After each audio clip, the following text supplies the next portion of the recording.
રાજકોટમાં જીએમએસસીએલના ગોડાઉનમાં દવાનો જથ્થો રામ ભરોસે।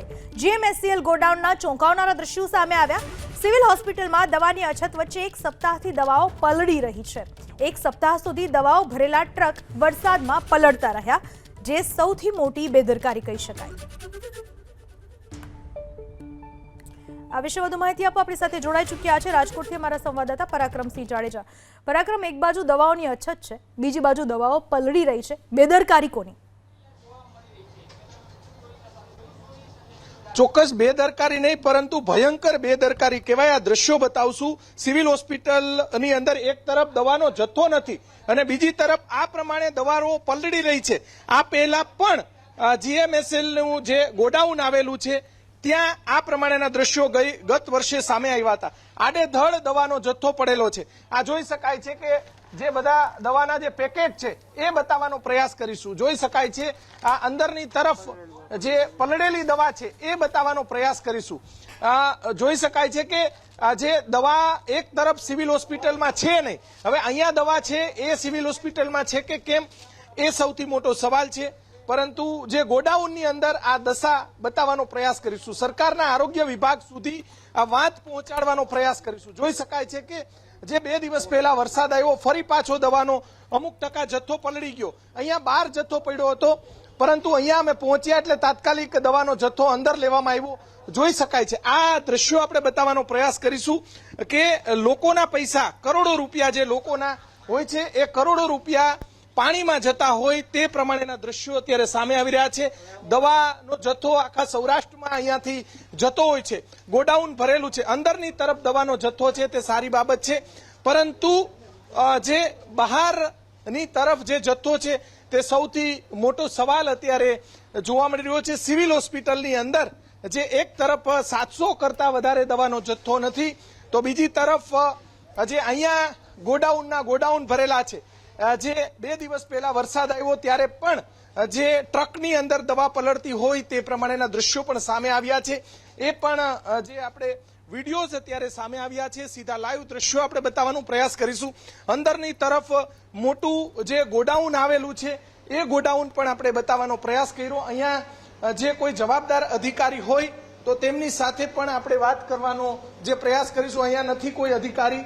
દ્રશ્યો જોઈ શકાય છે કે એક પણ જવાબદાર હજી સુધી અધિકારી અહીંયા છે નહીં। દવાનો જથ્થો, કરોડો રૂપિયાનો જે દવાનો જથ્થો છે એ જોઈ શકાય છે, મોટા પ્રમાણમાં જથ્થો છે। હવે આ દવાનો જથ્થો અહીંયા પડેલો છે એ સિવિલ હોસ્પિટલમાં જે છે કે કેમ નથી કે કેમ એ સૌથી મોટો સવાલ છે। જે અછત સર્જાય છે એ જથ્થો છે કે કેમ તે રાજ્યના આરોગ્ય વિભાગ દ્વારા તપાસ કરવી જોઈએ। સિવિલ હોસ્પિટલના અધિકારીનું પણ એક મોટું નિવેદન સામે આવ્યું છે કે 714 જેટલી દવાનો જથ્થો નથી।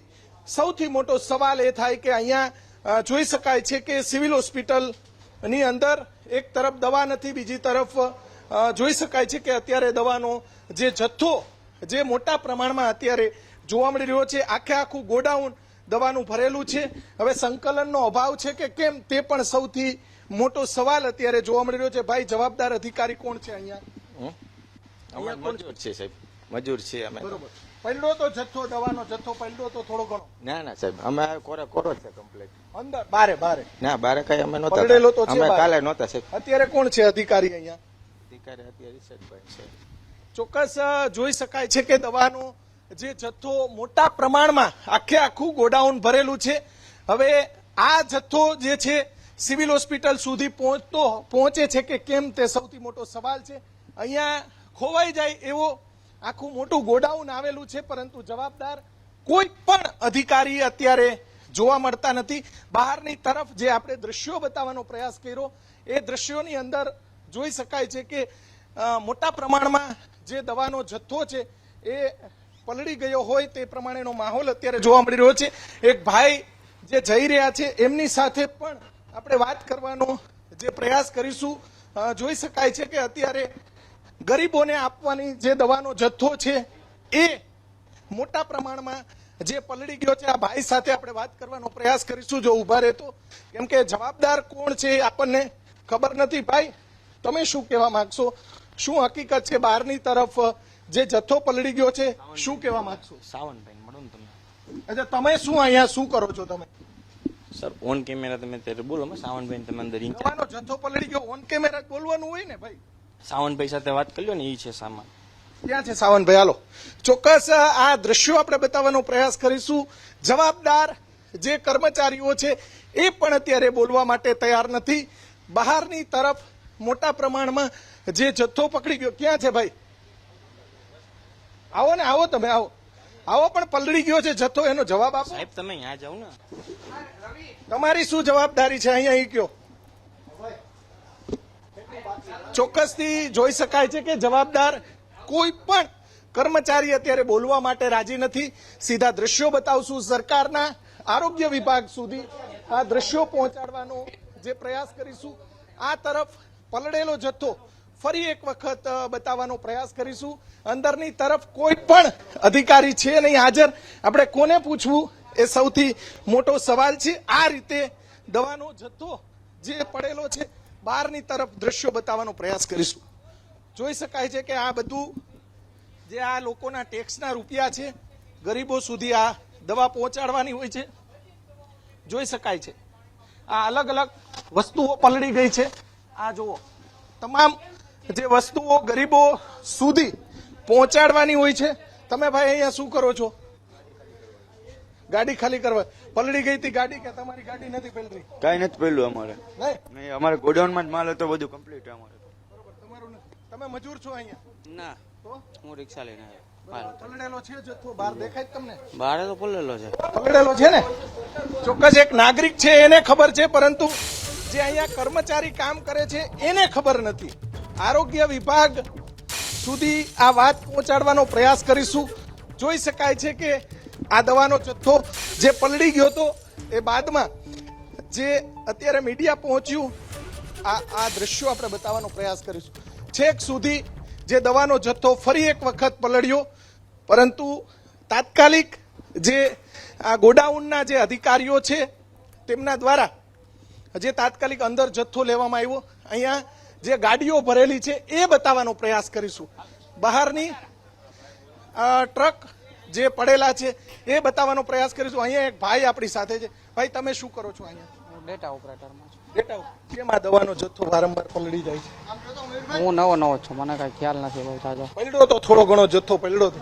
ગાડીઓ આવેલી છે ને એમાં વરસાદ પડ્યો ને એમાં તાલપત્રી સોસો જે નીચે લાસ્ટ થપી હોય ને એ ગાડી ઉતારવા ટાણે એમાં પલળેલો હતો. લાસ્ટ થપી પલળી ગઈ એમાં ગાડીમાં પાણી જાય ને અધિકારી કોણ છે નામ શું છે અહીંયાના અધિકારી સાવનભાઈ કરીને છે. સાવનભાઈ અચ્છા ક્યાં છે સાવનભાઈ સાવનભાઈ દવા કઢાવતા છે. બરોબર ચોક્કસ સાવનભાઈ અરે આપણે વાત કરશું કેટલો જથ્થો ગરીબોના હિતમાં બોલજો હો ભાઈ તો મને ખ્યાલ નથી કેમ કે મારે આમાં દવા ઉતારવાની ને એવી ના હોય. થોડોક ઉતારવાની ન હોય પણ આપણા ગોડાઉનમાં કઈક થયું હોય એટલે ખબર હોય ને કે આટલી દવા પલરી દવા 4-5 કાર્ટૂન જેવું હશે વધી 4-5 કાર્ટૂન જેવું 4-5 કાર્ટૂન ઈ પલરી છે બરોબર બારે પડી હતી હજી પલરે છે ઈ તો એ ખ્યાલ નથી મને.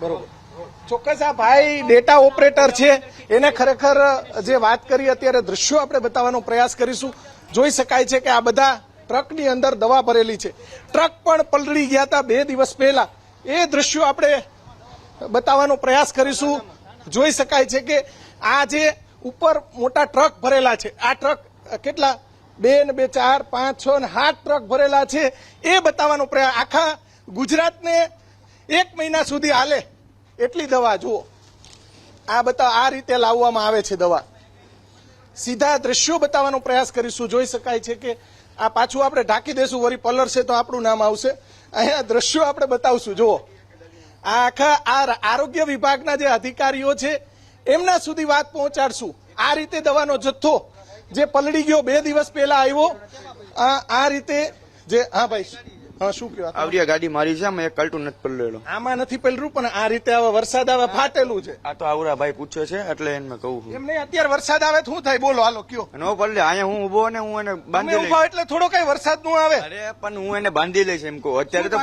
પલળે એમ જ અત્યારે વરસાદ આવે એટલે હમણાં પલરી જાય આ નો પલરે નો પલળવા દે અમે એને કરી નાખી આમાં નો પલરે કેવી વાત કરે છે આ નો પલરે જોજો ઉપરથી વરસાદ આવે તો એ હું ઢાંકી લઈશ એમાં જારી માર લઈશ પછી અચ્છા વરસાદ આવે પછી હા તો ઈ એવું જ થયું આપણને પેલા એવું જે વરસાદ આવ્યો ને ત્યારે આ પલરી ગયું ને પછી ઢાંક્યું એમ કઉ છું હું તને. ના ના અમારે ત્યાં અત્યારે લોકો એક દાગીનો નથી પહેલો સાહેબ. આ લોકોને ગુજરાત મેડિકલ વાળાનો એક અમારે દાગીનો નથી પડેલો. પેલાથી હરખું વ્યવસ્થિત અહીંયા તે ઢાંકી છે આ બરોબર છે, અહીંયા ઢાંકવી જોઈએ ને વ્યવસ્થિત એમ કઉ છું. આ જોજો ખુલ્લું છે કે નથી જો અત્યારે જોઈ. એ તો હમણાં તો દવાઓનો જથ્થો પલળી ગયો. એક બાજુ દવાઓની અછત છે, બીજી બાજુ બેદરકારી રાખવામાં આવી, જેના કારણે ગરીબોની દવાનો જથ્થો પલળી ગયો.